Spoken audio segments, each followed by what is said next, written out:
Ask you straight into the business of a phone call that you put into Max's father, in which you said, please get your son to stay out of this fight.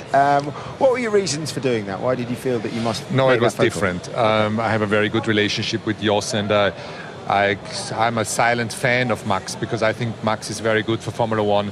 He races hard and he's a character, and that's important these days. You don't want to, you need controversial personalities. And among my discussion with Jos was, first of all, I said, please come back to the races. I think you're somebody he probably listens the most, and there is a bit of a negative spin around Max because of his hard racing. People, tweak his words, and he's been caught out in certain situations. And you have been with him 20 years racing, so I think you're doing good if you are with Max. And I said this from a personal perspective, not as the Mercedes guy.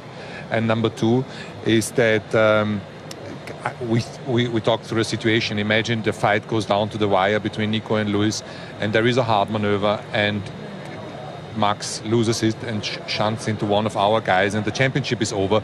He doesn't need that discussion. It's not necessary. It's just, I didn't say don't race them. I think it's important he races them, but just keep that tiny little margin of avoiding a collision, because that would be very controversial indeed for everybody.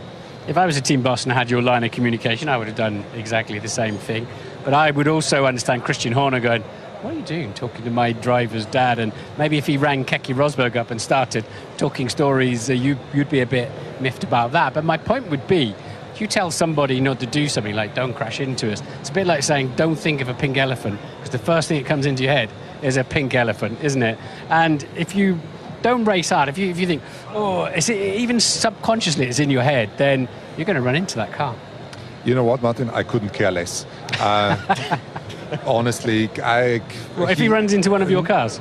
We have won the World Championship, and I want to keep it fair and straight, and whoever wins is completely irrelevant for me. I just want to have it a great season final and not have a lot of controversy because of another car causing a collision and then being blamed for having interfered in the championship.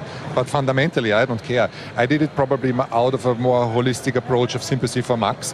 But if things are perceived in the wrong way in the other team, they don't need me, they need a psychiatrist.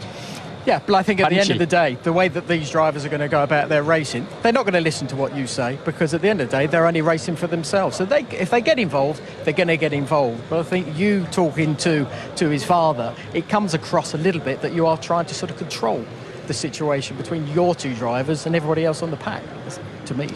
It's not, I didn't call Jos because I wanted to control any situation. I've known him for a long time, and we had a chat like we had many times in the paddock.